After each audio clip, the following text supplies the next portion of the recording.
जय श्री कृष्ण चैतन्य प्रभु नित्यानंद श्री अद्वैत गदाधर शिवासादि गौर भक्तवृंद। हरे कृष्णा कृष्ण कृष्ण हरे हरे, हरे राम राम राम हरे हरे। नीलाचल निवासाय नित्याय परमात्मने बलभद्र सुभद्राभ्याम जगन्नाथाय ते। हरे कृष्ण। तो आज हम एक महत्वपूर्ण विषय पर चर्चा करेंगे और उस विषय का नाम है दृग दृश्य विचार। दृग दृश्य विचार। तो ये दृग दृश्य विचार क्या होता है, कौन देखने वाला है और कौन किसको देखा जा रहा है। तो अब वो कहाँ से आया है, ये कोई नई चीज़ नहीं है, ऑलरेडी हमने कई बार सुना भी होगा, पढ़ा भी होगा। तो भगवान श्री चैतन्य महाप्रभु जब जगन्नाथ जी के दर्शन करने जाते थे तो हमने देखा कि वो गरुड़ स्तंभ के पीछे से दर्शन करते थे, है ना। तो जब वो गरुड़ स्तंभ के पीछे से दर्शन करते थे तो वो इस चीज़ को बता रहे हैं कि भगवान जगन्नाथ जी जो हैं, फ़ोन कृपया स्विच ऑफ या साइलेंट कर लीजिए।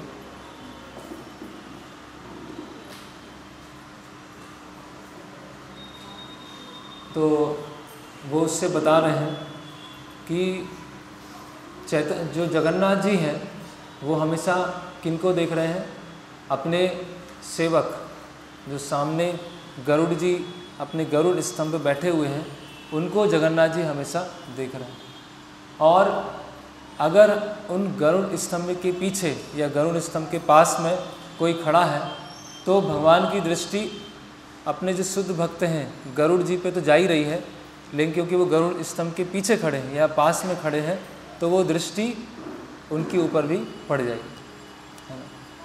तो उसी तरह से भक्ति सिद्धांत सरस्वती ठाकुर जब जगन्नाथपुरी में आते थे, यहाँ रहते थे, तो वो भी गरुड़ स्तंभ के पीछे से दर्शन करते थे, है ना।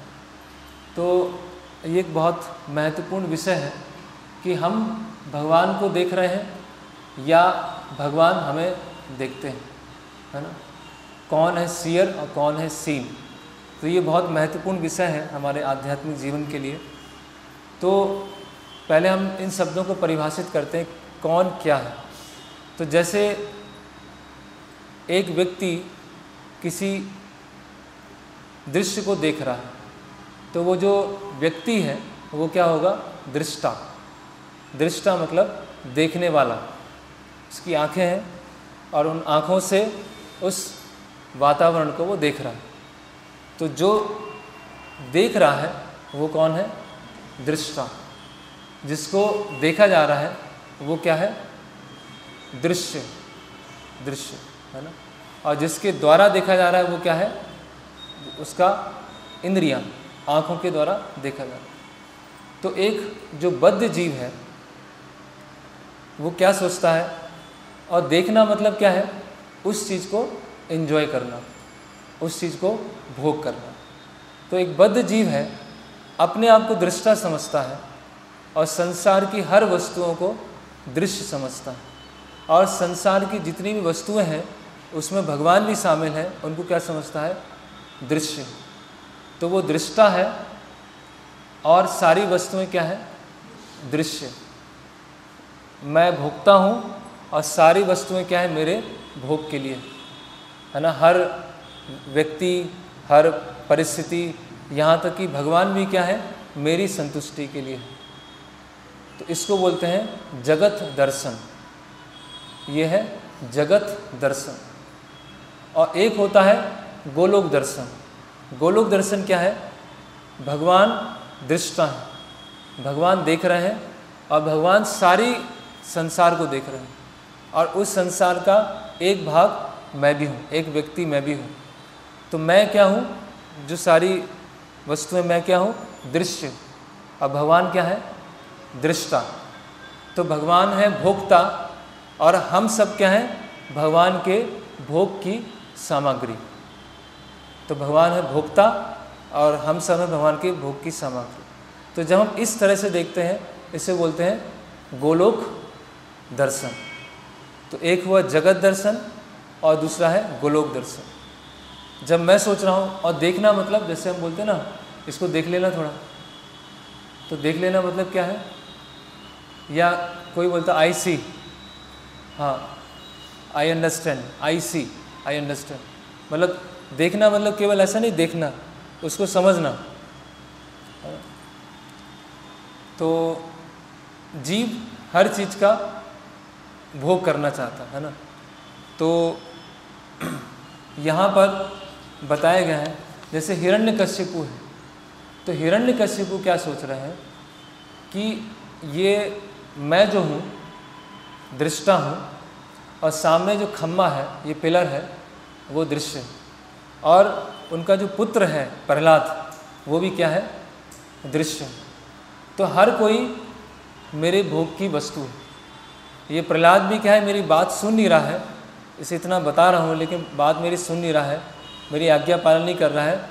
तो ठीक है, ये बोलता रहता है कि इस खम्भे में भगवान है, तो बताओ कहाँ है खम्भे में भगवान, कौन से भगवान है, तो अगर इस पिलर में भगवान है तो दिखाओ। तो हिरण्यकशिपु क्या है, अपने आप को क्या समझा है, दृष्टा समझा है, दृष्टा, और उसके लिए पिलर है, प्रहलाद महाराज हैं, और बाकी सारी वस्तुएं वो क्या है, दृश्य। तो वो भगवान की ऑथोरिटी को चैलेंज कर रहा है, अगर भगवान है तो दिखाओ। लोग बोलते हैं ना, कई लोग पूछते हैं, अच्छा भगवान को आप मानते हो, अगर भगवान है तो दिखाओ उनको। तो भगवान तो हमारे कोई सर्वेंट नहीं है कि भगवान हमारे सामने जब आएंगे तब उनका अस्तित्व प्रूफ होगा, है ना। भगवान अपनी इच्छा से हमें दर्शन दे सकते हैं, और भगवान अपनी इच्छा से ओझल भी हो सकते हैं। तो लेकिन प्रहलाद महाराज क्या सोच रहे थे कि मैं क्या हूँ, मैं दृश्य हूँ, और जो भगवान है वो मुझे देख रहे हैं, और हिरण्यकशिपु को भी देख रहे हैं, मुझे भी देख रहे हैं, इस संसार को भी देख रहे हैं, है ना। तो अधिकतर लोगों की जो दृष्टि होती है, अधिकतर लोगों का जो विज़न होता है, सब अपने दृष्टिकोण से देखते हैं, है ना। सबका एक जीवन के प्रति अपना एक दृष्टिकोण होता है, अपना एक परसेप्शन होता है। उस दृष्टिकोण को लेकर, उस परसेप्शन को लेकर व्यक्ति हर चीज़ को आंकना चालू कर देता है। ये परिस्थिति कैसी है ना, कोई भी व्यक्ति है या परिस्थिति है, कोई भी चीज़ हो रही है, तो व्यक्ति अपने हिसाब से सोचना चालू कर देता है ना। हरे कृष्णा, बातचीत मत कीजिए, बाद में कीजिएगा, है ना। तो लेकिन कृष्ण भावनामृत क्या है, श्रील प्रभुपाद जी कृष्ण भावनामृत की एक परिभाषा बता रहे हैं। अच्छा, कृष्ण भावनामृत है क्या वैसे, आप लोग बताइए क्या है कृष्ण भावना। हम बोलते हैं अंतर्राष्ट्रीय कृष्ण भावनामृत संघ। तो ये कृष्ण भावनामृत है क्या, कोई भी प्रभु जी लोगों की तरफ से क्या है कृष्ण भावनामृत।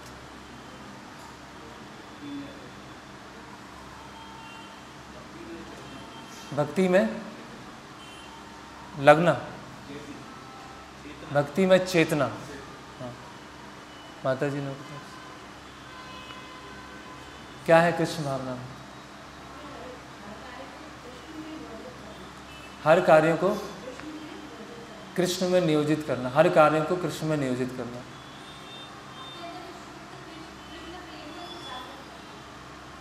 अपने अंदर स्थित कृष्ण प्रेम, शुद्ध कृष्ण प्रेम को जागृत करना। और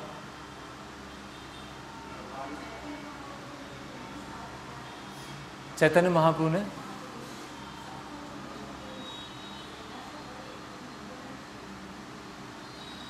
जो शुद्ध कृष्ण प्रेम दिया है उसको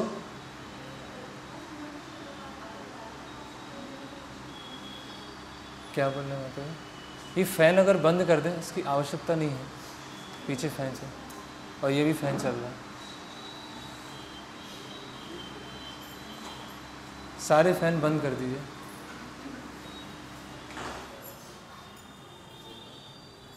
जी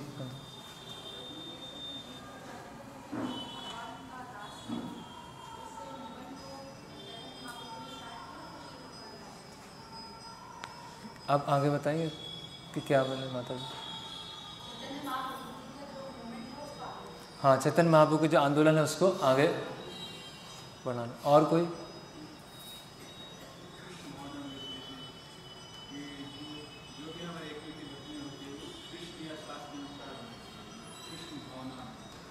तो जो भी हम एक्टिविटी करते हैं, जो भी कार्य करते हैं, कृष्ण के अनुसार, शास्त्रों के अनुसार होना चाहिए।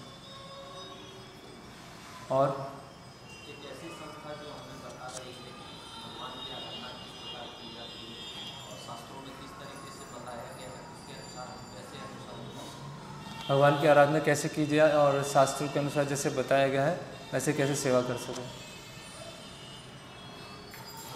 तो प्रभुपाद जी एक जगह बताते हैं, कृष्ण भावना मतलब हर वस्तु को, हर घटना को इस तरह से देखना जैसे कृष्ण देखते हैं।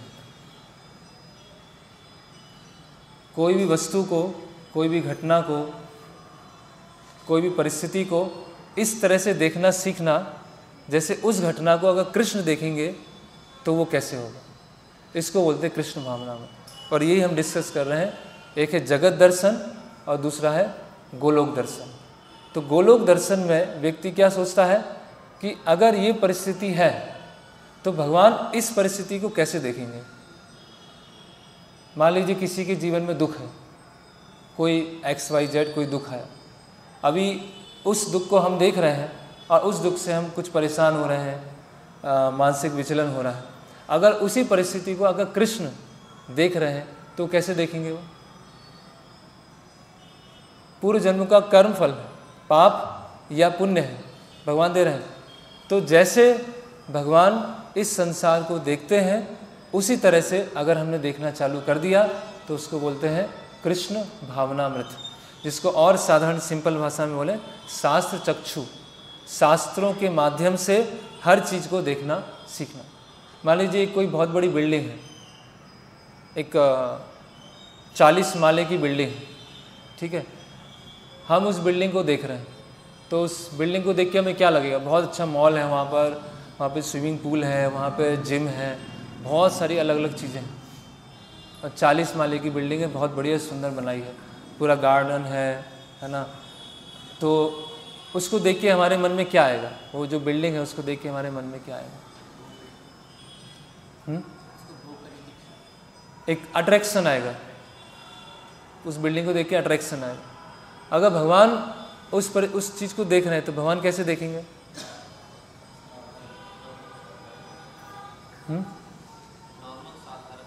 जैसे चींटी है तो चींटी क्या है, अपना पत्थर का कुछ बनाती, मिट्टी का कुछ बनाती है ना, तो उसको हम कैसे देखते हैं? उसको बहुत ही तुच्छ दृष्टि से देखते हैं ना। छोटा सा कुछ बनाया है मिट्टी का और बह जाएगा, पानी आएगा, हवा चलेगी तो बह जाएगा। उसी तरह से ये जो पूरी बिल्डिंग खड़ी है वो भी क्या है, कुछ समय के लिए वो चली जाएगी। तो जब हम संसार की हर वस्तु, हम बोलते हैं ना हमेशा कृष्ण का स्मरण करना है, तो वो कृष्ण का स्मरण हम कैसे करें? कि सोचते हैं कि भगवान ऐसे बांसुरी बजाते हैं, भगवान ऐसे चलते हैं, ऐसे तो हम कुछ सोच भी नहीं पाएंगे। हर चीज़ में ये समझना कि कृष्ण इस स्त्री को कैसे देख रहे हैं। या उसमें और हम एक स्टेप आगे जाए तो हर चीज़ में देखना कि अगर गुरु हमारे साथ में हैं और गुरु इस चीज़ को इस तरह से देख रहे हैं, उसी तरह से मुझे भी देखना सीखना है। यही है जो आज हम डिस्कस करने जा रहे हैं, दृग् दृश्य विचार। अपनी आँखों से देखना बंद करना है और कृष्ण की आँखों से और गुरु की आँखों से देखना चालू करना। क्योंकि अपनी आँखों से देखेंगे तो हम मात खा जाएंगे, क्योंकि अपनी आँखों से देखेंगे तो हमारे अंदर बहुत सारे ऑलरेडी विचार हैं, हमारे अंदर बहुत सारी धारणाएं हैं, हमारे अंदर बहुत सारी भूल धारणाएं हैं। तो उन भूल धारणाओं से, जैसे किसी के पास चश्मा है, लाल रंग का चश्मा है, तो लाल रंग के चश्मे से देखेगा तो पूरा जगत लाल दिखाई देगा, है ना। नीले रंग के चश्मे से देखेगा पूरा नीला दिखाई देगा। एक बहुत लोभी व्यक्ति है, व्यापारी है, तो वो जहाँ भी जाएगा उसको क्या, बिजनेस दिखाई देगा। यहाँ कैसे पैसे निकालूँ, वहाँ कैसे पैसे बनाऊँ, यहाँ कैसे इन्वेस्ट करूँ। कोई एक कामी व्यक्ति है, जहाँ भी जाएगा उसको काम पूर्ति कैसे की जाए उसको वो दिखाई देगा। और जो भक्त है वो जहाँ भी जाएगा वो किस दृष्टिकोण से देखेगा, भगवान और गुरु के दृष्टिकोण से देखेगा। ये एक बहुत इम्पॉर्टेंट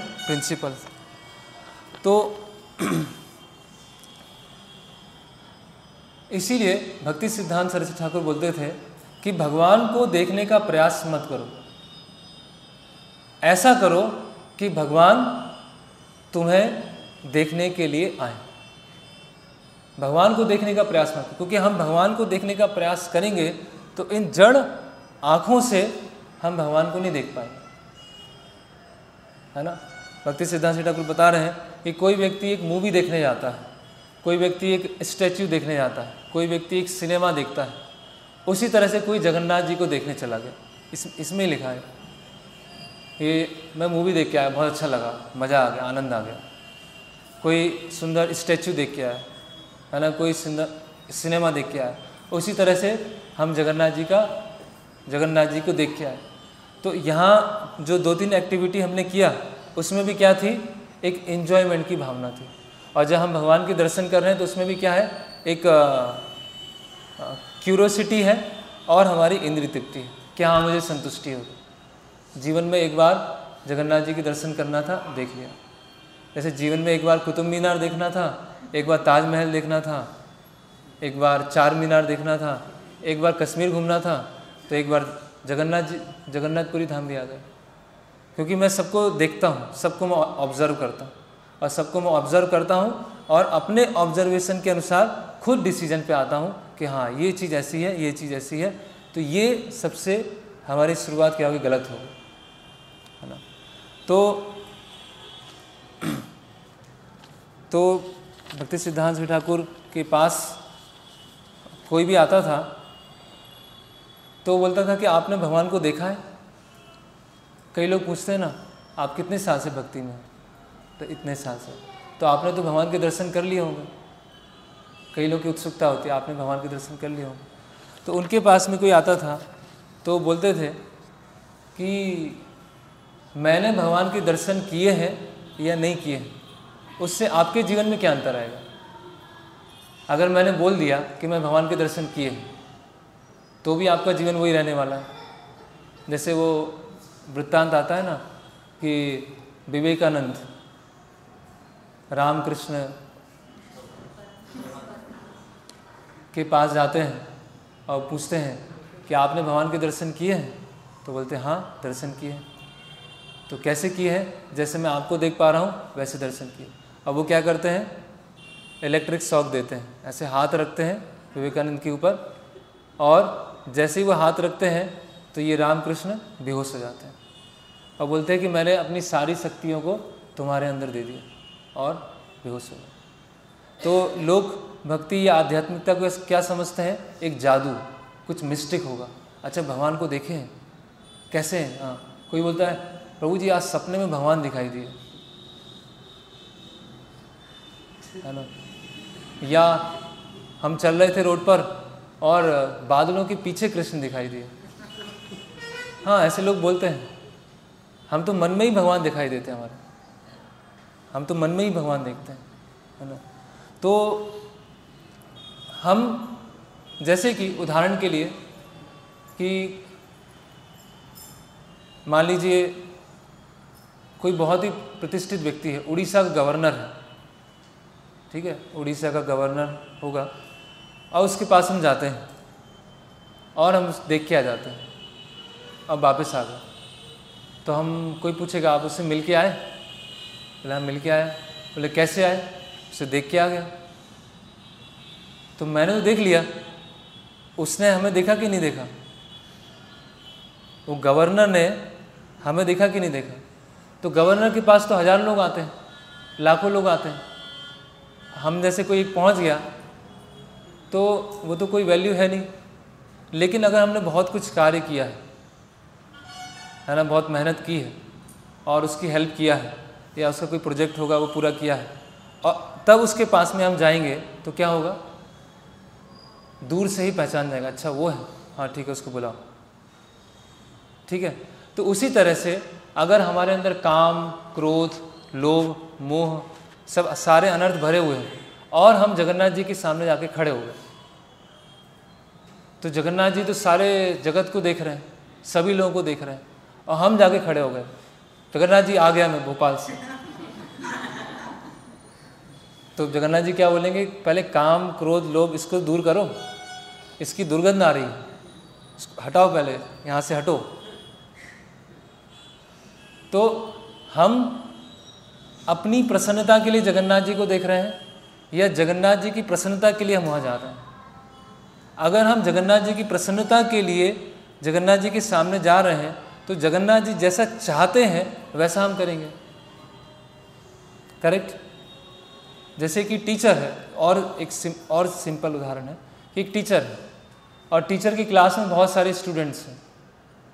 तो एक स्टूडेंट क्लास में जाता है और टीचर को देख के आ जाता है या टीचर की क्लास अटेंड करता है, और दूसरा स्टूडेंट है जो बहुत अच्छा है, अच्छी तरह पढ़ाई करता है, होमवर्क करता है, बात मानता है, सब कुछ करता है। तो टीचर क्या करेगा, उसको रिकॉग्नाइज करेगा कि ये अच्छा स्टूडेंट है ना।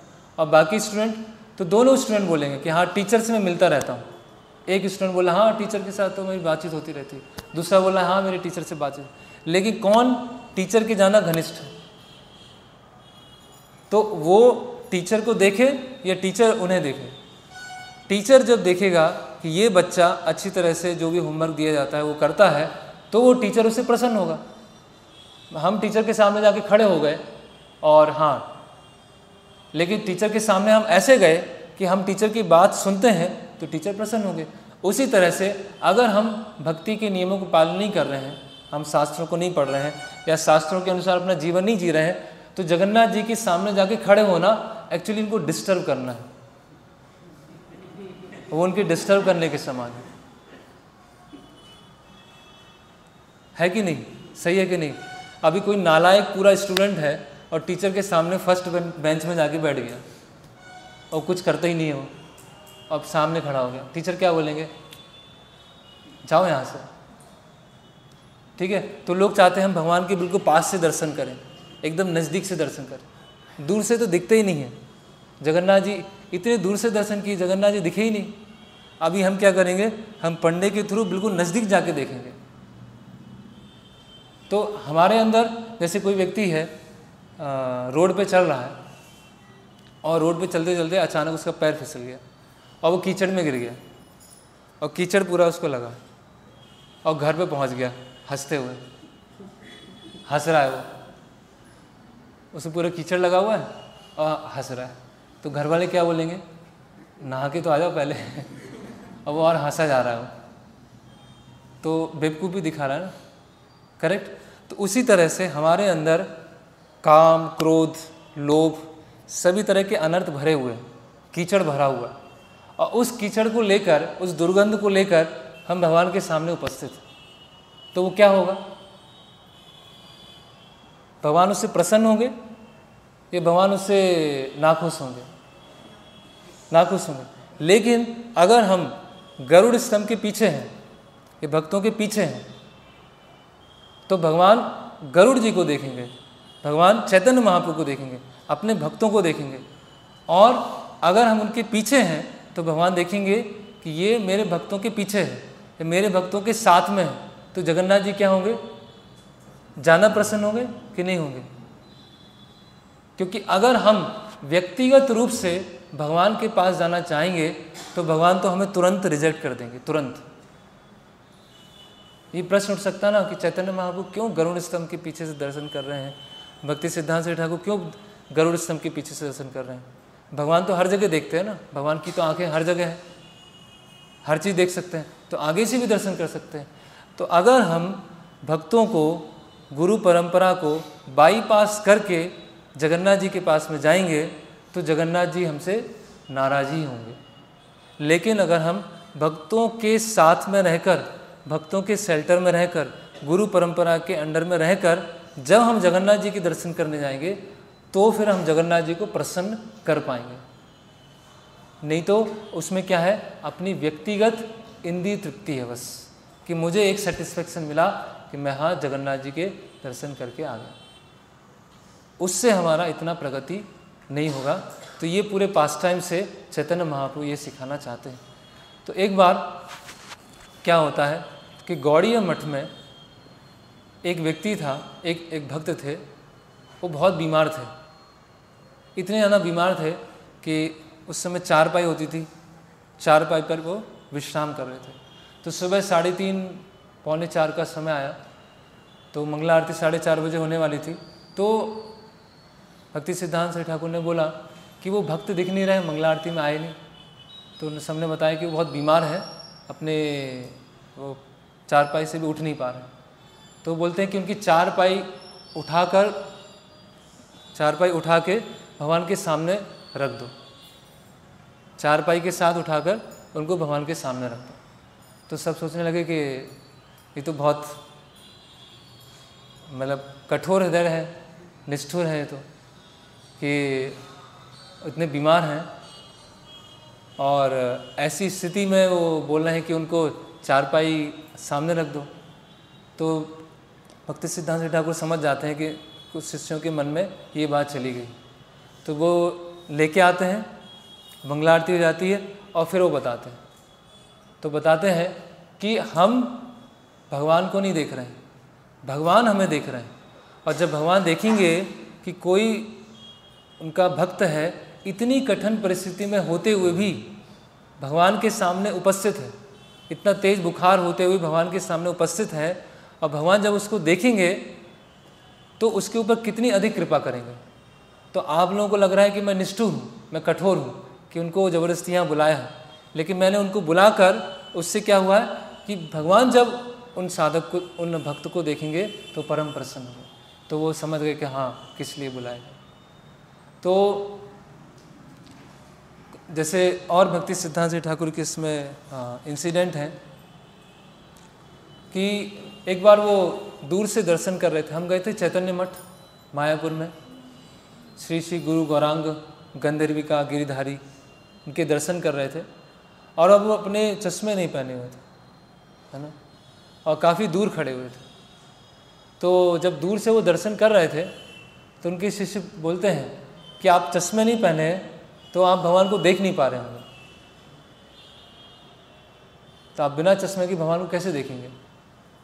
तो भक्ति सिद्धांत सरस्वती ठाकुर वहाँ बोलते हैं कि इन जड़ आँखों से मैं भगवान को क्या देखूँगा। हमें ये प्रयास करना चाहिए कि हम इस योग्य बने, ये योग्यता विकसित करें कि जब हम भगवान के सामने आएँ तो भगवान हमें देख के प्रसन्न हो।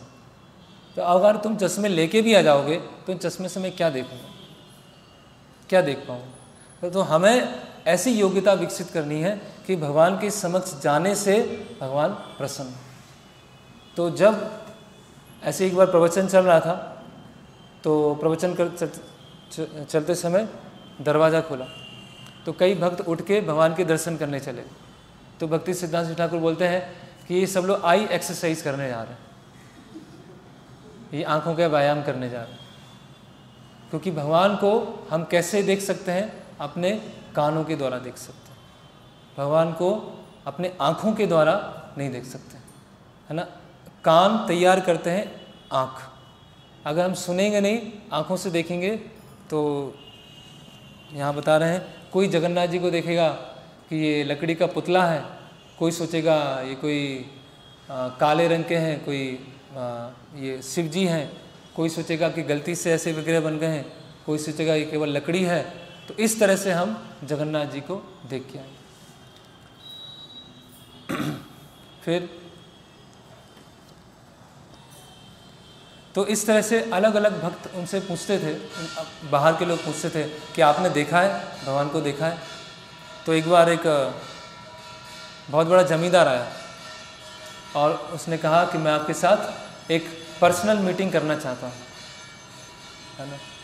तो जमींदार आता है और पर्सनली पूछता है भक्ति सिद्धांत सरस्वती ठाकुर से कि आपने भगवान को देखा है।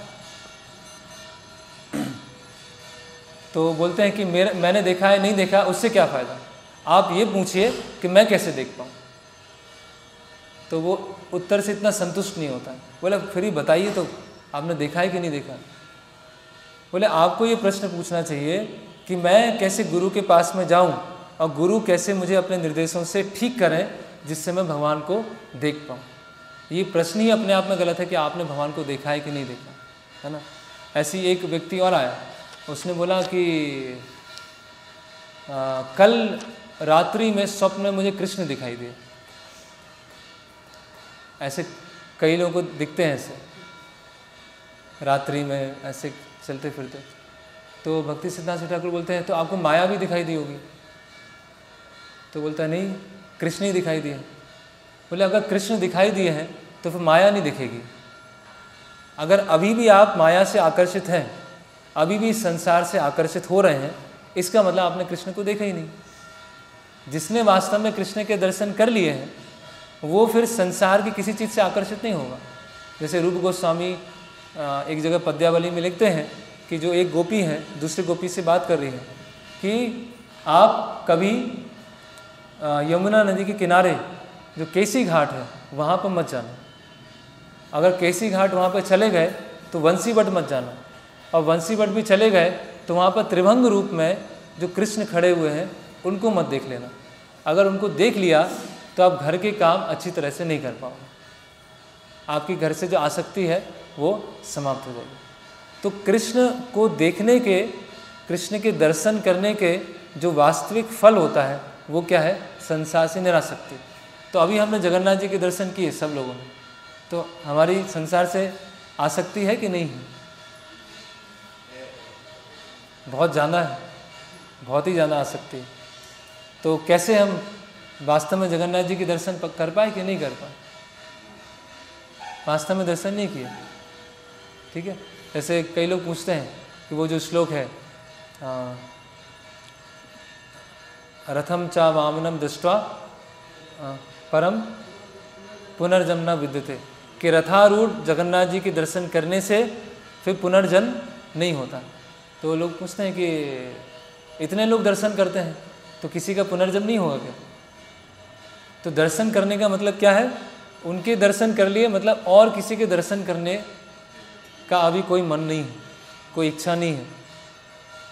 पूरा बस भगवान और भगवान की सेवा और भगवान से संबंधित जो भी चीज़ें।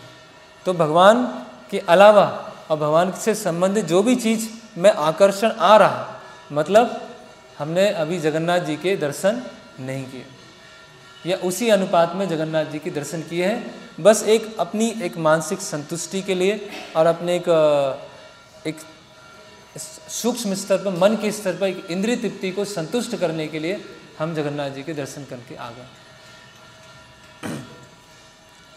तो इसीलिए वो इस चीज़ पे जोर देते थे कि सुनना ज़्यादा महत्वपूर्ण है बजाय स्वतंत्र रूप से शास्त्रों को पढ़ना या भगवान को प्रत्यक्ष रूप से देखना, है ना। वो बताते थे कि दर्शन कैसे प्राप्त हो सकता है, कि जब तक हम सारे कुदर्शनों को, जब तक हम सारे कुदर्शन को सुदर्शन से नहीं काटेंगे तब तक भगवान के दर्शन नहीं होंगे। जब तक हम सारे कुदर्शनों को, कुदर्शन मतलब रॉन्ग फिलॉसफी, जब तक हम कुदर्शनों को सुदर्शन से, सुदर्शन मतलब सुदर्शन राइट फिलॉसफी, सही दर्शन से खत्म नहीं करेंगे तब तक हमें भगवान के दर्शन, भगवत दर्शन नहीं होगा, है ना। तो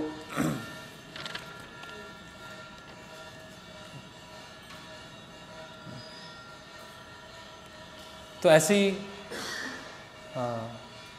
एक बार वो प्रवचन दे रहे थे और प्रवचन देते देते एक कोई भक्त काफ़ी लेट आते हैं, तो यहीं पर पुरी में लेक्चर दे रहे थे, वो पास में मठ है, अभी हम जाएंगे, तो प्रवचन दे रहे थे। तो कोई भक्त आते हैं लेट, तो पूछते हैं कि आप कहाँ गए थे?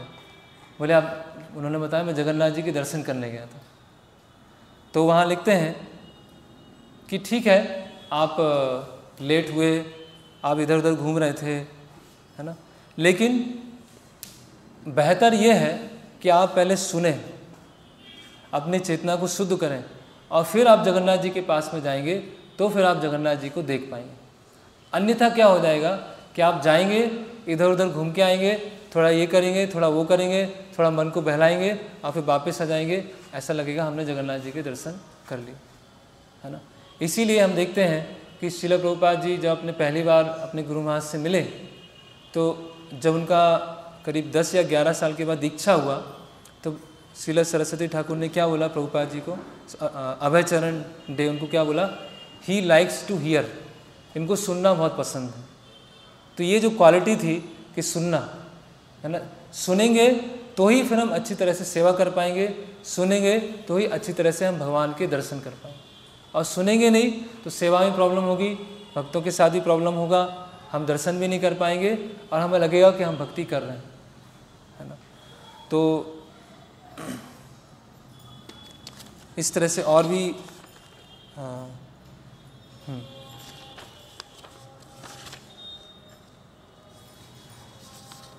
तो वो इस चीज़ को काफ़ी जोर देते थे कि भौतिक चीज़ों को आध्यात्मिक दृष्टि से, भौतिक दृष्टि से आध्यात्मिक चीज़ों को नहीं दिखा सकता, जैसे हम देखते हैं। और एक तरह से अच्छा, जैसे हम देखते हैं कि मायापुर में जो राधा माधव हैं, इतने काफ़ी जो उनका डीटीज़ हैं काफ़ी बड़े हैं, है ना, पंच तत्व उनकी डीटीज़ बहुत बड़े हैं। कहीं कहीं होते हैं राधा माधव बिल्कुल छोटे हैं, है ना, या फिर पंच तत्व के जो विग्रह हैं बहुत छोटे हैं, ठीक है। तो एक रहता है कि हाँ बहुत बड़े विग्रह हैं, बहुत अच्छा है, लेकिन हमें सोचना चाहिए कि राधा माधव हमसे चाहते क्या हैं, या पंच तत्व हमसे क्या चाहते हैं, है ना। केवल हम विग्रहों के हमने दर्शन किया, हमको बहुत अच्छा लगा, बहुत अच्छे भाव आए, कोई बोलेगा ये तो छोटे विग्रह हैं, इतने छोटे ही हैं तो, और ये बड़े विग्रह हैं। बड़े विग्रह ज़्यादा अच्छे हैं और छोटे विग्रह क्या हैं, वो इतने ज़्यादा अट्रैक्टिव नहीं लग रहे हैं, बड़े विग्रह ज़्यादा अच्छे लग रहे हैं, बड़े उतने विशाल। तो हम भगवान को नापने का प्रयास कर रहे हैं, वो भौतिक दृष्टि, लेकिन हम ये सोचेंगे कि मैं राधा माधव के सामने हूँ या पंचतत्व के सामने हूँ तो भगवान किस चीज़ से प्रसन्न होंगे, है ना। तो लोग श्रील प्रभुपाद जी के बारे में बात करते हैं, लोग राधा माधव के बारे में बात करते हैं, या राधा कृष्ण की लीलाओं के बारे में सोचते हैं, लेकिन भक्त हैं कि प्रभुपाद क्या सोचते हैं उसके बारे में सोचते हैं, या राधा माधव क्या सोचते हैं, राधा माधव क्या चाहते हैं उसके बारे में सोचते हैं। और हम साधारण उदाहरण लें कि मान लीजिए कोई बच्चा है, अपने माता पिता की फ़ोटो सामने रखा हुआ है और देख रहा है, देख के खुश हो रहा है, खुश हुए जा रहा है, रोज़ देखता है, स्क्रीन सेवर उसने लगा रखा है, रोज़ देखता है, अच्छा बंद किया, सुबह उठा देख लिया, सोते समय देख लिया। और माता पिता की क्या इच्छा है उसको जानने का प्रयास नहीं कर रहा, माता पिता उससे क्या चाहते हैं वो जानने का प्रयास नहीं कर रहा। लेकिन मेरे बहुत अच्छे पेरेंट्स हैं, उनको रोज़ उठने के बाद देखता हूँ और सोने से पहले देखता हूँ, और बीच में भी एक बार देखता हूँ। कितने अच्छे, कितने अच्छे पेरेंट्स। मैं बात नहीं करता उनसे और सुनता नहीं हूँ, अच्छे बहुत हैं, लेकिन तो बस ऐसी कुछ हमारी स्थिति। कितने अच्छे हैं, कितने जगन्नाथ जी कितने अच्छे हैं, राधा माधव कितने अच्छे हैं, राधा श्याम सुंदर कितने अच्छे, कोई राधा रास बिहारी कितने अच्छे, लेकिन वो हमसे क्या चाहते, क्या है भगवान हमसे क्या चाहते, पंचतत्व हमसे क्या चाहते। तो जब यहाँ से हम सोचना चालू करते हैं तो फिर हम भक्ति में प्रवेश करते हैं कि गुरु हमसे क्या चाहते हैं, ये भगवान हमसे क्या चाहते हैं। तो गुरु की इच्छा को समझकर, भगवान की इच्छा को समझकर और उसके अनुसार जब हम कार्य करेंगे और हम गुरु के सामने उपस्थित होंगे और भगवान के सामने उपस्थित होंगे तो फिर गुरु और राधा कृष्ण हमसे प्रसन्न होंगे, अन्यथा वो प्रसन्न नहीं होंगे, है ना। तो हम देखते हैं कि पहले के समय में जैसे जो जमींदार होते थे तो उनके घर में ऐसे कुछ वो होते थे, नौकर होते थे, है ना। तो पीढ़ी दर पीढ़ी वो क्या होते थे, घर में काम करते थे। तो घर के जो वो था, घर के जो मालिक होते थे उनको नौकर की तरह नहीं देखते थे, घर के एक सदस्य की तरह देखते थे। तो उनकी घर में किसी का विवाह है, लड़के का विवाह है, लड़की का विवाह है, घर में कुछ समस्या है, तो जिसके घर में वो काम करते थे वही सारा जिम्मेदारी लेते थे। ऐसी अभी भी शायद गांव में ऐसा है। तो अभी वो जो नौकर है, जिस घर में रह रहा है, वो जो नौकर वो ऐसा नहीं समझ रहा ये मालिक का घर है और मेरा घर दूसरा है, ये मेरा घर है, मुझे इसमें अच्छी तरह से कार्य करना है। कभी मेरा मन अच्छा है, कभी मेरा मन अच्छा नहीं है, कभी मेरा स्वास्थ्य अच्छा है, कभी मेरा स्वास्थ्य अच्छा नहीं है, कभी मेरे करने की इच्छा हो रही है, कभी इच्छा नहीं हो रही। ये सब ध्यान में न रखते हुए वो अपने मालिक के लिए किया जा रहा है। तो मालिक क्या है, देखिएगा ये तो बहुत पूरी तरह से सेवा में लगा हुआ है, इसके यहाँ ये प्रॉब्लम है, इसके यहाँ ये प्रॉब्लम है, ये समस्या है, फिर वो किया जा रहा है। तो वो मालिक क्या सोचेगा, उसे अपना समझ लेगा कि मेरे लिए इतना कर रहा है। तो वो जो जमींदार होगा वो सोचेगा कि ये तो मेरा अपने ही है, तो इसकी जो प्रॉब्लम्स है वो मेरी प्रॉब्लम है। तो इसी तरह से जो गुरु हैं और जो कृष्ण हैं वो भी देखते हैं कि अगर कोई गुरु के लिए और कृष्ण के लिए निरंतर रूप से किए जा रहा है, अपने व्यक्तिगत सुख दुख, व्यक्तिगत मान अपमान, लाभ हानि, इस सबको साइड में रखते हुए वो भगवान की सेवा किया जा रहा है, तो गुरु क्या करते हैं, आत्मसात कर लेते हैं। कृष्ण क्या कर लेते हैं, आत्मसात कर लेते हैं, क्योंकि अब उसका कोई अलग से इंटरेस्ट नहीं बचा, उसकी अलग से इच्छा नहीं बची। उसकी इच्छा क्या है, जो भगवान की इच्छा है।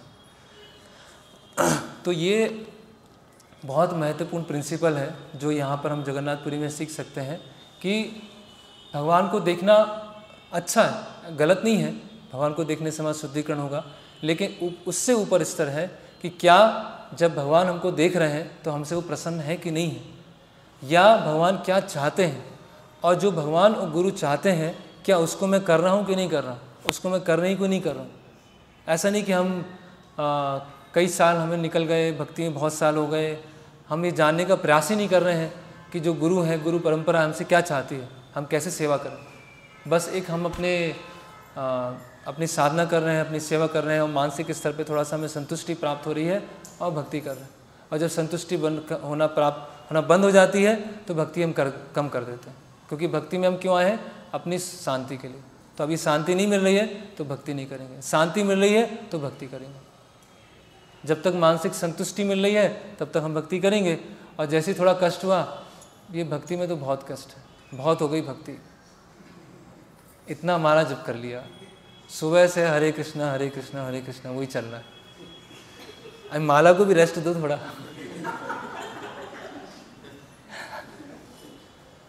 एक दिन अगर लेट उठ गए, एक दिन माला नहीं किया, तो भगवान थोड़ी नाराज हो जाएंगे। भगवान तो दयालु हैं, भगवान तो कृपा के सागर हैं, तो कृपा का सागर थोड़ी सूख जाएगा एक दिन में। तो इसीलिए क्या है, ऐसे हम अलग अलग एक्सक्यूज़ निकालना चालू कर देते हैं। तो हम क्या कर रहे हैं, हमने अपने अनुसार एक भक्ति बना के रखी, तो अपने अनुसार हम भक्ति बनाने का प्रयास करेंगे तो हमारे एक स्तर की प्रगति होगी, और जैसा गुरु और कृष्ण चाहते हैं उस स्तर से भक्ति करने का प्रयास करेंगे तो एक बहुत ही अलग स्पीड से हमारी भक्ति होगी। लेकिन गुरु और कृष्ण जैसे चाहते हैं उसमें क्या है, हमारा जो भोग है वो जीरो की तरफ हो जाएगा, धीरे धीरे धीरे धीरे वो जीरो की तरफ बढ़ेगा, और जैसे ही वो जीरो की तरफ बढ़ेगा तो हमें क्या होने लगेगा, घबराहट होने लगेगी, हमें समस्या होने लगेगी कि ये क्या हो रहा है मेरे जीवन में। लगा इतना भक्ति नहीं करना है, इतनी भक्ति नहीं करना है, थोड़ा सा हम बैलेंस करके चलते हैं, हर चीज़ में बैलेंस करना चाहिए। ऐसे महाराज से कभी पूछते हैं कि महाराज भौतिक जीवन और आध्यात्मिक जीवन में बैलेंस कैसे होता है, तो महाराज बोलते हैं भौतिक जीवन 0%, आध्यात्मिक जीवन 100%। ये भक्त का बैलेंस, मतलब भक्ति की सारी जो एक्टिविटी होती हैं कैसे वो डायरेक्टली और इनडायरेक्टली कैसे भक्ति में सहायता करें, भक्ति के लिए अनुकूल बने, वो भक्त इस तरह से करता है। तो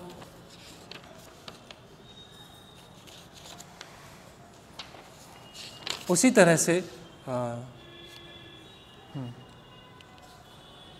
ये जो विचार है कि भगवान दृष्टा हैं, हम दृश्य हैं, भगवान जो हैं वो, इसीलिए भक्ति सिद्धांत ठाकुर एक और बोलते थे कि अब ये उनके जो वाक्य होते थे थोड़े ऐसे होते थे जो चेतना को पूरा ऊपर नीचे कर देते थे, हिला देते थे कि ऐसा भी हो सकता है, अच्छा ऐसा तो सोचा ही नहीं था कभी। तो बोलते थे कि आप जितनी भक्ति करेंगे, जितनी सेवा करेंगे, उतना आपके ऊपर ऋण चढ़ता जाएगा, और उस ऋण को चुकाने के लिए आप और भक्ति करेंगे और सेवा करेंगे तो आपके ऊपर और ऋण चढ़ जाएगा। फिर उसको चुकाने के लिए आप और भक्ति करेंगे और सेवा करेंगे तो और ऋण चढ़ पाएगा, तो कभी आप भगवान के ऋण से मुक्त हो ही नहीं पाएंगे। तो कहने का मतलब क्या है कि अगर जो भक्ति को अच्छी तरह से समझ गया तो कभी भक्ति छोड़ नहीं सकता है। अगर वो वास्तव में भक्ति को अच्छी तरह समझ, उसके मन में कभी विचार आएगा ही नहीं कि भक्ति को छोड़ दो। तो जैसे मान लीजिए कोई एक फुटपाथ पे व्यक्ति है, 4 साल का लड़का है, फुटपाथ पर सो रहा है, वहीं खा रहा है, कुछ कपड़े हैं उसके पास शरीर ढकने के लिए, और एक कोई बिजनेसमैन है, वो वहाँ से गाड़ी से निकल रहा था और उसने देखा कि लड़का ऐसे सो रहा है और इसके पास कुछ है नहीं, और चलो इसको ले चलते हैं, इसको काम दे देंगे, अपने घर में रखते हैं। तो उसने बिजनेसमैन ने क्या किया, लड़के को उठाया, अपने घर ले गया, उसे कपड़े दे दिए, अपना एक कमरा दे दिया, और धीरे धीरे उसको स्कूल भेजा, कॉलेज भेजा, फिर अपने साथ जो बिज़नेस था उसमें एक साथ में साथी बना लिया।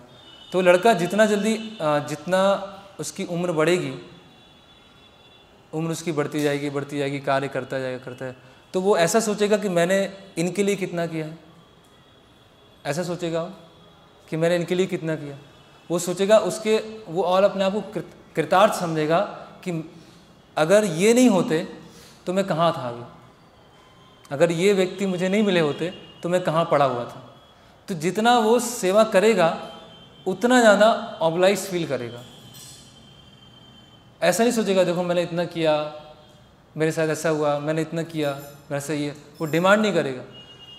तो उसी तरह से भक्ति में आने से पहले हम कहाँ किस कीचड़ में पड़े हुए थे, और गुरु ने, कृष्ण ने, वैष्णवों ने हमें वहाँ से निकाला।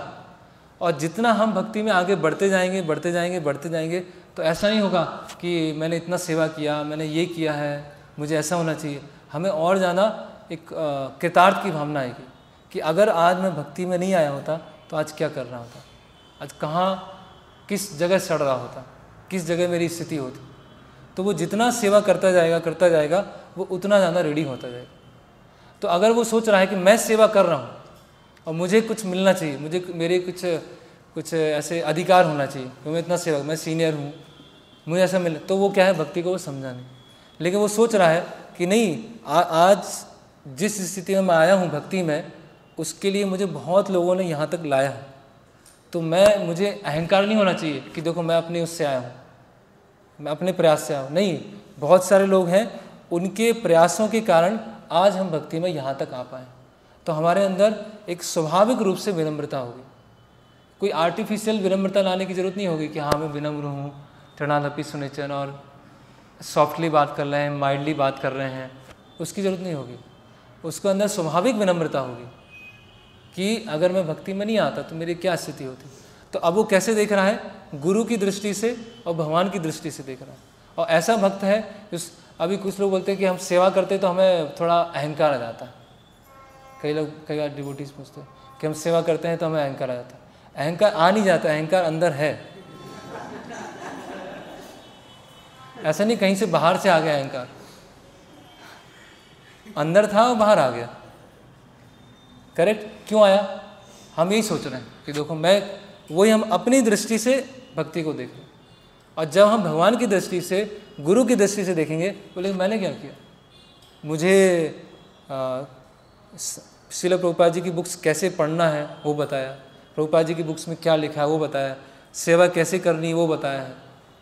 हर चीज़ भक्ति की जो चीज़ें हैं सब तो भक्तों ने बताई है, सब श्रील प्रभुपाद की बुक्स में बताई। तो मैंने ऐसा क्या किया? तो उसको कभी ऐसा कुछ प्राइड है या फॉल्स ईगो की प्रॉब्लम है, उसको कभी होगी नहीं, क्योंकि उसको पता है कि वो कैसी स्थिति में था और भक्तों की कृपा से, भगवान की कृपा से वो यहाँ तक आ पाया। तो ये इसीलिए ये जो दृढ़ दृश्य विचार है कि भगवान की दृष्टि से देखना, गुरु की दृष्टि से देखना, वो हम देखेंगे तो हमेशा हम बिल्कुल सही चलते रहेंगे भक्ति में। और ये जो दृढ़ दृश्य विचार है, भक्ति सिद्धांत श्री ठाकुर बोलते थे कि ये केवल भगवान के लिए अप्लाई नहीं होता, ये भक्तों के लिए भी अप्लाई होता है, भक्तों जो गुरु होते हैं उनके लिए भी अप्लाई होता है।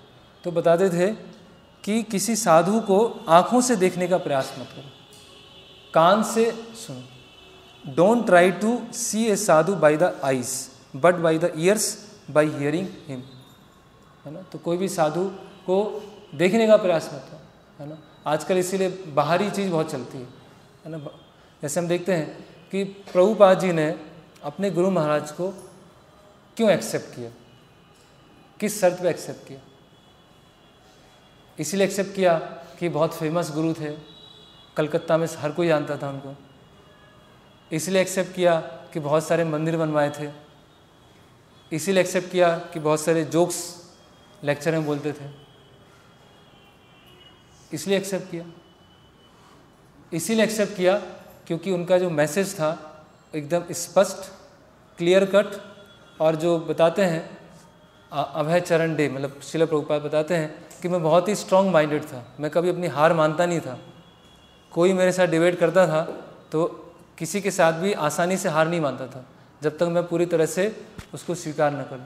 तो पूरे जीवन में जब वो 26 साल के थे तो अपने गुरु महाराज से मिले तो बोले पूरे जीवन में मैं पहली बार किन्हीं से हारा, और मैंने पहली मीटिंग में ये मेरे गुरु हैं ये मैंने स्वीकार कर लिया। कैसे? सुन के।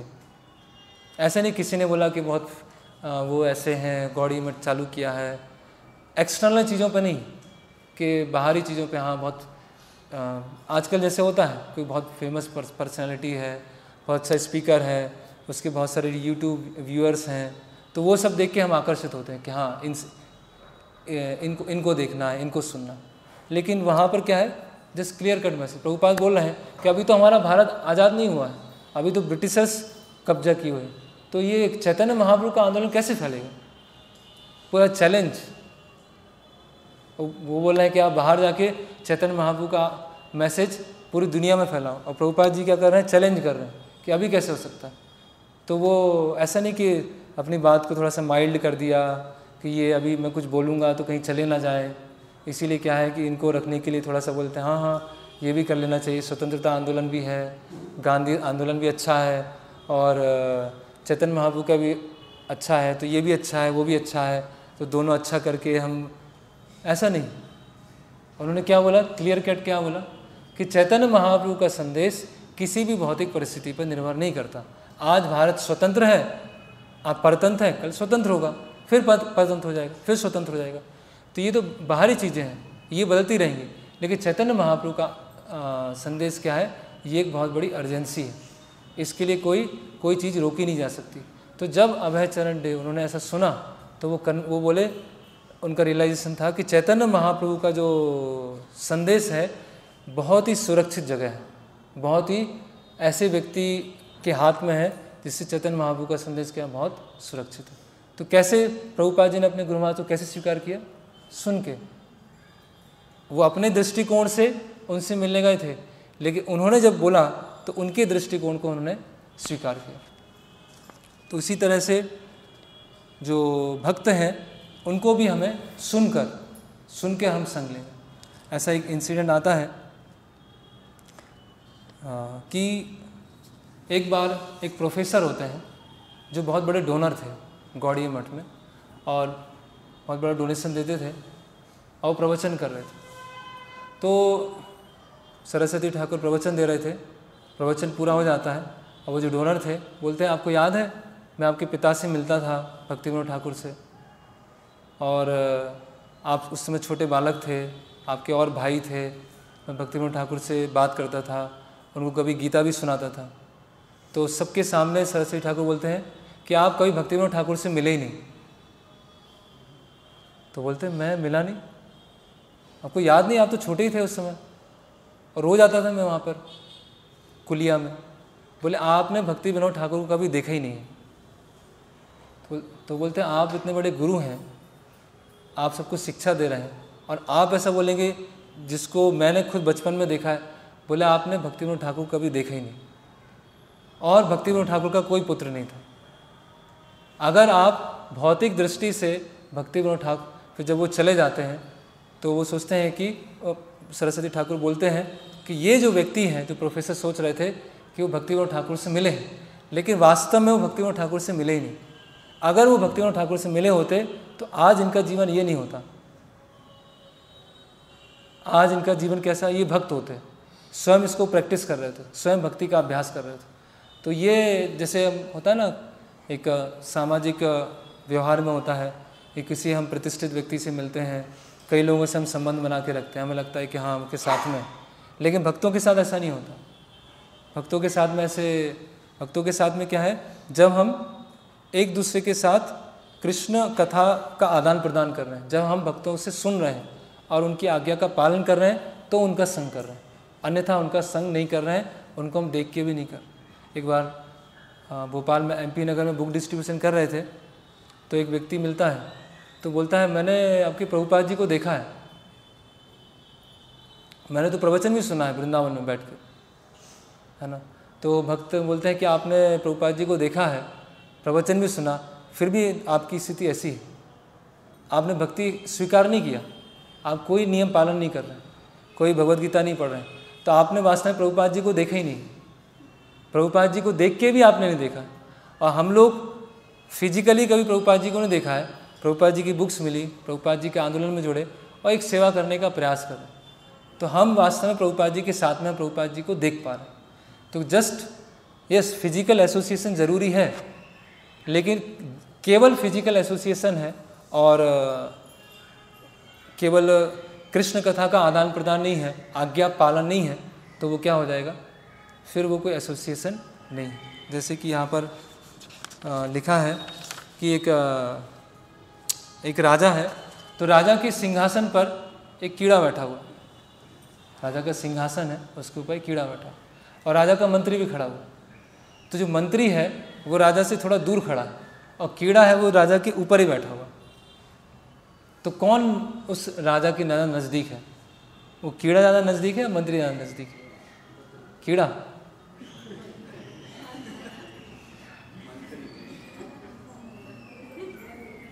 मंत्री क्यों? क्योंकि राजा जैसे बोल रहे हैं मंत्री वैसा कर रहा है, और कीड़ा क्या है, और डिस्टर्ब कर रहा है। तो दोनों एसोसिएशन में है, दोनों राजा के संग में है, लेकिन एक राजा को प्रसन्न कर रहा है और दूसरा राजा को डिस्टर्ब कर रहा है। तो कौन सा एसोसिएशन हमको करना चाहिए, भक्तों के साथ में या भगवान के साथ? तो इसी तरह से भगवान के भक्त या भगवान, उनकी इच्छा जानने का प्रयास करना चाहिए। और एक अंतिम कोट और है, इसके साथ हम समाप्त करेंगे कि एक बार गौड़ी मठ में फेस्टिवल हुआ, मालपुआ फेस्टिवल। उसमें बहुत बड़े स्तर पर मालपुआ बनाए और सब लोग आए, सबको इनवाइट किया गया कि मालपुआ फेस्टिवल है। तो वहाँ पर एक वृद्ध व्यक्ति थे, काफ़ी 65-70 एज थी, और वो मालपुआ खा रहे थे। तो सरस्वती ठाकुर के एक शिष्य थे, वो आते हैं और बोलते हैं कि आप मालपुआ खा रहे हैं, मालपुआ आपको खा रहा है। इस पर विचार कीजिए कि कौन, वही बोल रहे हैं कि इस चीज़ पे आप विचार कीजिए कि आप मालपुआ खा रहे हैं, मालपुआ आपको खा रहा है। तो एकदम से वो गुस्से में आ जाते हैं और फिर छोड़ के चले जाते हैं और फिर एक लेटर लिखते हैं, बोलते हैं कि मैं गवर्नमेंट ऑफिसर था, मुझे पेंशन मिलती है, मेरे बच्चे हैं वो भी कमाते हैं, हमारे पास पैसे की कोई कमी नहीं है, और आपका शिष्य मुझसे पूछ रहा है कि मैं मालपुआ खा रहा हूँ या मालपुआ मुझे खा रहा है। ऐसा वो एक खिन्नता में लेटर लिख देते हैं। और जब वो लेटर सरस्वती ठाकुर के पास पहुँचता है तो बोलते हैं कि ये मेरे शिष्य का जो वाक्य है कि मालपुआ खा रहा है, मतलब वो मालपुआ को खा रहा है, मालपुआ उनको खा रहा है, ये संसार में बहुत ही विरले लोग हैं इसको समझ पाएंगे। क्योंकि भगवान प्रसाद मतलब क्या होता है, भगवान की कृपा। तो भगवान की कृपा खाई नहीं जाती है ना, भगवान की कृपा खाते नहीं हैं या भगवान की कृपा छीनते नहीं हैं, भगवान की कृपा स्वीकार की जाती है। भगवान कृपावश अपनी कृपा देते हैं। तो एक है कि हम प्रसाद को खाएं और उसको एंजॉय करें, और दूसरा है कि प्रसाद हमारे अंदर जाए और सारे अनर्थों को खा जाए, जिससे कि हम शुद्ध होकर भगवान की सेवा कर सकें। तो ये जो है कि मालपुआ उनको खा रहा है, ये ज़्यादा सही है, ये सही है। क्योंकि प्रसाद क्या है, वो भी दिव्य है। जिस तरह से भगवान भोगता है, तो प्रसाद भी क्या है, भगवान का ही एक दूसरा रूप है। तो प्रसाद जब हमारे अंदर जाएगा, हमारे अनर्थों को खत्म करेगा, हमें शुद्ध करेगा, तो हम भगवान की सेवा करने के लिए तैयार होंगे। तो इसीलिए जो मालपुआ है वो आपको खा रहा है। तो ये जो विज़न है कि हर चीज़, जैसे मान लीजिए इस चीज़ में हम सावधान हैं, जैसे भगवान का नाम ले रहे हैं, जैसे हम भगवान का नाम ले रहे हैं, तो जब भगवान का हम नाम ले रहे हैं तो किन के साथ में है? भगवान के नाम के साथ में, नाम प्रभु के साथ में। तो जब हम नाम प्रभु के साथ में हैं, जैसे मान लीजिए मैं अब में से किसी से बात कर रहा हूँ, अब बात करते करते मैं फिर कॉल आ गया, थोड़ा कॉल अटेंड कर लिया, फिर इधर देख लिया, उधर देख लिया, फिर बात कर लिया, फिर थोड़ा नोटिस बोर्ड देख लिया, फिर बात कर लिया, तो आप कैसा अनुभव करेंगे? किसी से बात कर रहा हूँ तो आप कैसे अनुभव करें? आप बोलेंगे ना कि कोई रिस्पेक्ट नहीं है, कभी उधर चले गए, कभी उधर चले गए, कभी वो देख लिया। तो भगवान का अगर हम नाम ले रहे हैं, हम नाम प्रभु के साथ में हैं, तो नाम लेते समय भगवान के नाम को क्या मतलब, एक है भगवान का हम नाम ले रहे हैं और दूसरा है कि भगवान का नाम लेते समय हम ये जागरूक हैं कि भगवान के हम साथ में हैं। और जब हम ये जागरूक हैं कि भगवान के साथ में है, तो भगवान को कैसे नेगलेक्ट कर सकते हैं कि भगवान का नाम ले रहे हैं? उसी समय सारे ख्याल आते हैं, उसी समय दिन की सारी प्लानिंग होती है कि आज ऑफिस में जाके क्या करना है, आज कौन सी सब्जी बनाना है, आज ये क्या करना है, आज वो क्या करना है। उसी समय माइंड सबसे तेज चलता है कि नहीं? तो हम ये नहीं समझ पा रहे हैं कि हम भगवान के नाम के साथ में हैं। अगर मैं एक साधारण व्यक्ति के साथ ऐसे डील करूंगा तो एक इतना असम्मान जैसी चीज़ है, तो भगवान के नाम के साथ अगर असम्मान के साथ हम व्यवहार करेंगे तो उस नाम का कोई प्रभाव नहीं होगा। तो ये बहुत इम्पोर्टेंट है कि भगवान दृष्टा है, हम दृश्य हैं, और भगवान कैसा चाहते हैं, गुरु कैसा चाहते हैं, उसके अनुसार भक्ति करना। हम कैसा चाहते हैं भक्ति करना, वो महत्वपूर्ण नहीं है। भगवान कैसे हमसे करवाना चाहते हैं, गुरु हमसे कैसे करवाना चाहते हैं, वो अगर हम जानेंगे तो फिर हम एलिजिबल होंगे, जगन्नाथ जी के सामने खड़े होंगे और जगन्नाथ जी देख के उनकी आंखें और बड़ी हो जाएंगी और प्रसन्न हो जाएंगे। हरे कृष्णा। किसी का प्रश्न है, कोई जिज्ञासा?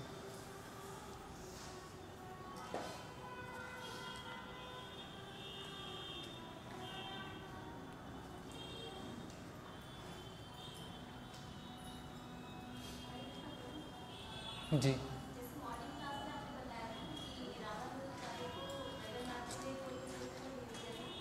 कूर्म क्षेत्र में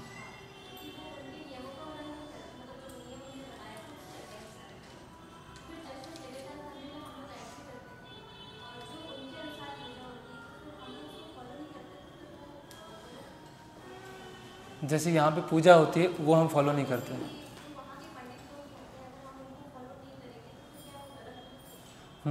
देखिए, रामानुजाचार्य जो चेंज करना चाह रहे थे, रामानुजाचार्य एक आचार्य हैं और शुद्ध भक्त हैं, तो भगवान और भगवान के जो शुद्ध भक्त हैं उनके बीच में जो फाइटिंग भी होती है, आर्ग्यूमेंट भी हो जाता है, फाइटिंग भी हो जाती है, और रामानुजाचार्य को भेज दिया। तो रामानुजाचार्य एक नियमावली बनाना चाह रहे थे कि इस तरह से हो, लेकिन भगवान की इच्छा ऐसी थी कि जो सबर कुल के लोग मेरी पूजा करते थे नील माधव के रूप में, उसी तरह से मेरी सेवा। तो वो तो एक दिव्य स्तर पर आदान प्रदान। अभी हम लोग श्रील प्रभुपाद जी की परंपरा में आते हैं, चैतन्य महाप्रभु की परंपरा में आते हैं।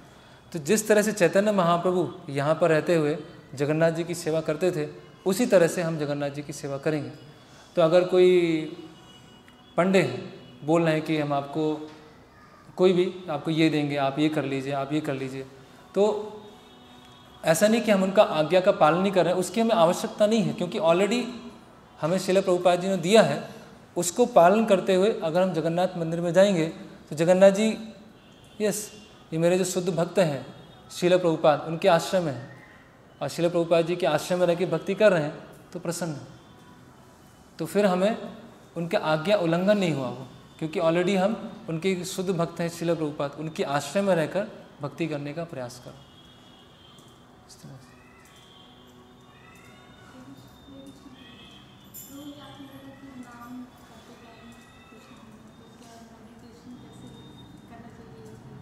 मेडिटेशन नहीं, अधिकतर तो समय प्रयास यही करना चाहिए भगवान का नाम लेते समय कि एकदम क्या बोलते हैं, बस जब भगवान का नाम ले रहे हैं तो नाम ले रहे हैं, उसके अलावा और कुछ नहीं कर।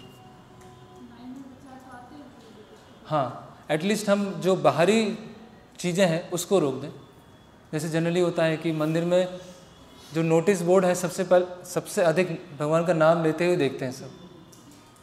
वो नोटिस बोर्ड वहाँ लगा हुआ है, कहीं नहीं जा रहा है, लेकिन जब भी जब चलता है सब नोटिस बोर्ड, कई भक्त होते हैं नोटिस बोर्ड के सामने देख रहे हैं। तो कम से कम जो हमारे मन का है उसको हम कंट्रोल नहीं कर सकते, लेकिन जो बाहर की चीज़ें हैं उसको हम ख़त्म कर दें कि जब हम नाम कर रहे हैं तो बस नाम ही कर रहे हैं। इसीलिए जैसे हम वहाँ गए थे स्वानंद सुखदा कुंज, तो भक्ति विनोद ठाकुर अपने कक्ष में जब करते थे उस समय और कुछ नहीं करते थे। तो अपने पूरे दिन का रूटीन इस तरह से बनाए कि जब हम भगवान का नाम लें तो बस भगवान के नाम के साथ में। अगर हमें किसी के साथ संबंध बनाना है, जैसे भगवान के साथ संबंध बनाना या भौतिक जगत में किसी के साथ संबंध बनाना है, तो एकदम अलग से एकदम टाइम निकालना पड़ेगा, तब वो संबंध बनेगा। अभी किसी के साथ में वो भी बात कर रहे हैं, यहाँ भी जा रहे हैं, फ़ोन पे भी कर रहे हैं, कुछ वहाँ दिख रहे हैं, तो उस व्यक्ति के साथ संबंध नहीं बन पाएगा, है ना। अलग से टाइम निकाल के ही उस व्यक्ति के साथ बैठना हो। तो उसी तरह से जब भगवान के नाम के साथ में है तो बस भगवान के साथ में और किसी के और कुछ नहीं। तो हम देखेंगे ऐसे हम अगर 10 दिन भी नाम जप करने का प्रयास करेंगे तो बहुत अच्छा चैंटिंग होगा।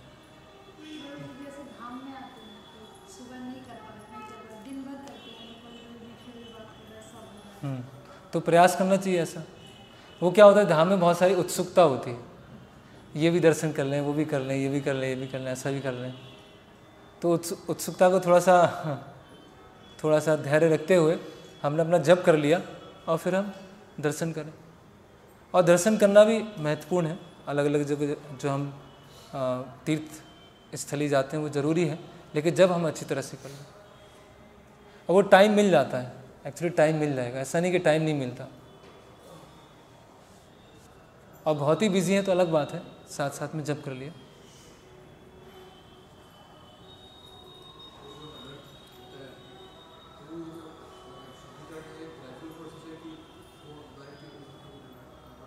अनर्थ निकालने का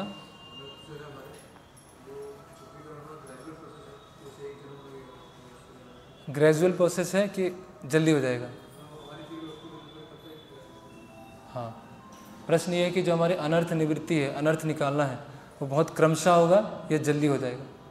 तो प्रभुपाद जी बोलते हैं कि आप एक क्षण में भी पूर्ण कृष्ण भावनामृत हो सकते हैं। अभी हम कितने सीरियस हैं उस पर निर्भर करता है। तो वही है कि हम 1 कदम लेंगे, भगवान 10 कदम लेंगे। हम उसके लिए कितने तैयार हैं अनर्थों को निकलवाने के लिए, उसके ऊपर निर्भर करेगा।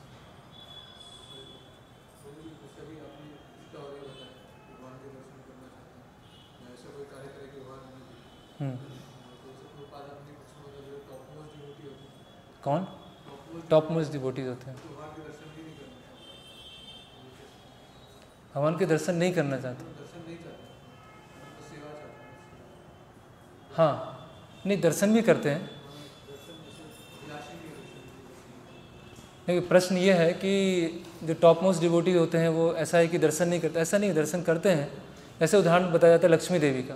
तो लक्ष्मी देवी भगवान के वक्ष स्थल पर है, लेकिन वक्ष स्थल को छोड़ के भगवान की सेवा करने के लिए उनके चरणों को दबाते हैं। तो भगवान के साथ में रहना और भगवान की सेवा करना, तो उसमें भी लक्ष्मी देवी क्या करती है, जो भगवान की सेवा है उसको लेते हैं। तो भगवान की सेवा हो जाना, तो सेवा में दर्शन कर लेती है। तो इसमें एक जगह ऐसा आता है कि जो शुद्ध सेवा भावना है गुरु के प्रति, कृष्ण के प्रति, वो दर्शन के बराबर है। जैसे हम भगवान के दर्शन कर रहे हैं वही, क्योंकि अगर शुद्ध सेवा भावना विकसित नहीं हुआ, भगवान के पास में हम चले भी गए तो पहचान नहीं पाएंगे। जैसे दुर्योधन है, शकुनी है, बहुत सारे लोग हैं। तो हम चलो उतना हमारे अंदर द्वेष नहीं है, लेकिन थोड़ा भी द्वेष होगा तो भगवान को हम समझ नहीं पाएंगे। तो शुद्ध सेवा भावना और भगवान के दर्शन वो दोनों एक ही। और हम देखते हैं, ये भी एक महत्वपूर्ण पॉइंट है, कि बहुत सारे भक्त हैं जो वृंदावन नहीं गए। हरिदास ठाकुर वो अपने पूरे जीवन में वृंदावन नहीं गए। स्वरूप दामोदर वो अपने पूरे जीवन में वृंदावन नहीं गए। रामानंद राय जो चैतन्य महाप्रभु के एकदम अंतरंग पार्षद हैं, वो वृंदावन नहीं गए। तो प्रभुपाद वहाँ लिखते हैं अपने कि फिर हम वृंदावन क्यों आते हैं, है ना। तो अल्टीमेटली वृंदावन आना है या मायापुर आना है, वृंदावन में नहीं रहना है, मायापुर में नहीं रहना है, या मायापुर में रहना है, वृंदावन में रहना है, हमारे लिए फोकस क्या है? सेवा। प्रभुपाद बोलते थे वृंदावन मतलब 3 दिन या 3 साल। तो आप 3 दिन के लिए आओ, वहाँ से प्रेरणा लो, और जहाँ भी जाओ वहाँ को वृंदावन बनाओ, वहाँ को मायापुर बनाओ। या वृंदावन में ज़्यादा समय रुकना है, मायापुर में ज़्यादा समय रुकना है, तो आपको कुछ सेवा है उसलिए वहाँ पर आप रुको, अन्यथा नहीं। तो इस तरह से वो दर्शन इस सेंस में नहीं करना चाहता कि वो सेवा में ही दर्शन हो जाते हैं।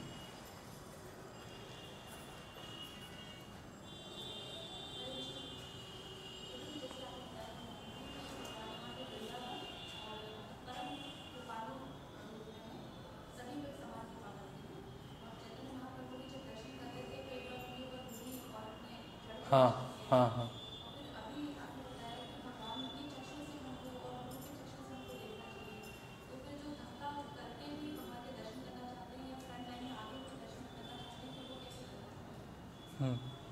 तो ये जो एक वृत्तांत आता है कि एक स्त्री होती हैं, वो इतनी उनकी तीव्र आतुरता होती है कि चैतन्य महाप्रभु के ऊपर वो चढ़ जाती है, चैतन्य महाप्रभु कंधे पे खड़े होकर जगन्नाथ जी के दर्शन कर रही होती है।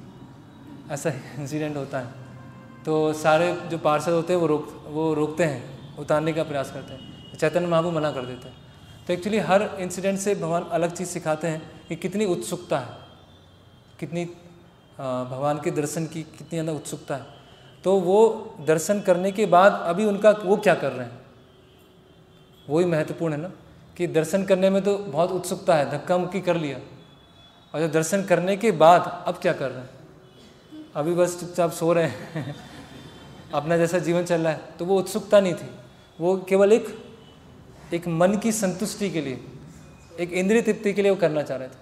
लेकिन भगवान की बहुत उत्सुकता है, भगवान के दर्शन करना है, और जब बाहर आए हैं तो भगवान की सेवा करने की उत्सुकता है। तो सही है, वो कर सकते हैं। इसीलिए केवल बाहरी क्रिया से हम पता नहीं लगा सकते हैं कौन कैसे। इन जनरल जैसे चैतन्य महाप्रभु समझा रहे हैं कि भक्तों के आश्रय में रहकर, भक्तों के पीछे रहकर हम जगन्नाथ जी के दर्शन करते हैं, उसी तरह से हमें करना चाहिए।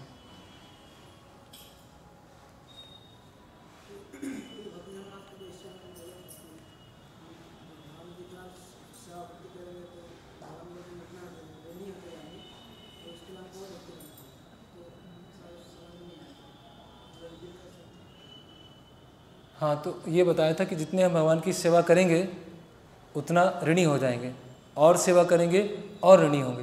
तो उसका मैंने उदाहरण दिया था कि एक बालक है जो अनाथ था, अभी किसी की वजह से सनाथ हो गया, और उनकी वो सेवा करता जा रहा है। तो वो जो अनाथ से सनाथ हुआ, वो ऐसा नहीं सोचेगा देखो मैं इतना कर रहा हूँ, मैं ये कर रहा हूँ, मैं ये कर रहा हूँ। वो तो सोचेगा कि अगर मुझे बचाया नहीं होता, मुझे लाए नहीं होते, तो मेरी स्थिति क्या होती। तो जितना हम भक्ति करते जाएंगे उतना और हम कृतार्थ अनुभव करेंगे, उतने ज़्यादा हम वास्तव में हम्बल होते जाएंगे, विनम्र होते जाएंगे। और अगर हम समझेंगे नहीं कि मैं यहाँ तक कैसे आया, तो हमारे अंदर प्राइड आ जाएगा, हमारे अंदर घमंड आ जाएगा। ये समझाने के लिए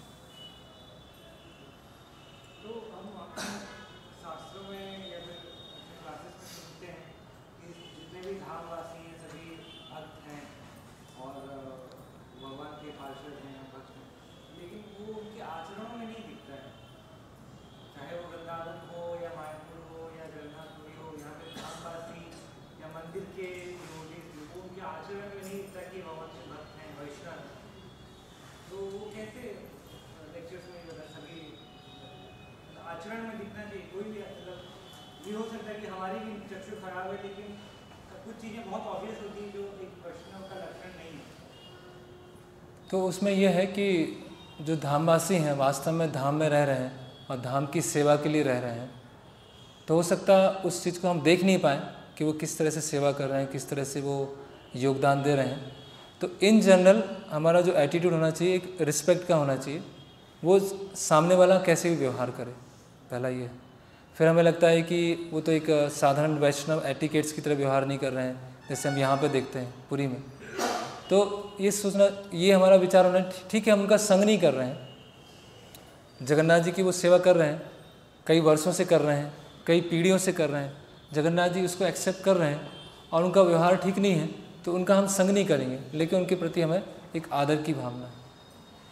तो कई धामवासी ऐसे हैं जो बहुत वास्तव में जैसे धाम में रहना चाहिए उस तरह से रह रहे हैं, लेकिन कई जो आधुनिक कल्चर, आधुनिकता के कारण ऐसा भी हो गया है कि बहुत ही विपरीत रहते हैं। तो उनसे हमारा द्वेष नहीं होता या झगड़ा नहीं होता है, लेकिन उनसे हम दूरी बना के रखते हैं, ज़्यादा मिक्स नहीं होता। तो एक तो हो गए जो भक्त हैं, धाम में रह के भक्ति करें, और जो साधारण व्यक्ति हैं जो भक्ति का कुछ भी नहीं है, अभी शराब पी रहा है, नशा कर रहा है, और जो मनाही है जो कार्य का वो भी कार्य करे, तो उसका क्या, वो भी क्या नहीं, हाँ, मतलब कम से कम वो धाम में रह रहा है तो एक उसकी अच्छी बात है कि यहाँ पर है, फिजिकली रह रहा है, मेंटली तो नहीं रह रहा है, स्पिरिचुअली तो नहीं रह रहा है, तो फिजिकली रह रहा है तो उसका भी उसको कुछ लाभ तो होगा धाम में रहने का। तो अगर वो कुछ ऐसी कार्य कर रहा है, अवैध चीज़ कर रहा है, तो वो तो दंडनीय है, उसको सज़ा मिलेगी। वो धाम का यूज नहीं कर सकता है कि धाम में रह के कैसे भी पाप किए जाओ भगवान क्षमा कर देंगे। तो हम देखते हैं जैसे भक्तिविनोद ठाकुर यहाँ पर थे तो बहुत सारे कई ऐसे लोग थे जिन्होंने अपने आप को भगवान घोषित कर दिया। तो भक्तिविनोद ठाकुर ने ऐसा ही सोचा कि हाँ ठीक है धाम में, उनको सज़ा दिया और जेल में डलवाया। तो ऐसे कई लोग हैं जो धाम में रहते हुए अनैतिक कार्य करते हैं, गैर कानूनी काम करते हैं, तो उनके लिए फिर कड़ाई से कदम भी उठाया जाएगा। लेकिन कुछ लोग हैं जो वैष्णव कल्चर को इतना फॉलो नहीं कर रहे हैं और थोड़ा सा उनका व्यवहार इतना अच्छा नहीं, तो ठीक है हम उनसे दूर रहते हैं। तो डिस्क्रिमिनेशन तो होना चाहिए, लेकिन सम्मान की भावना के साथ।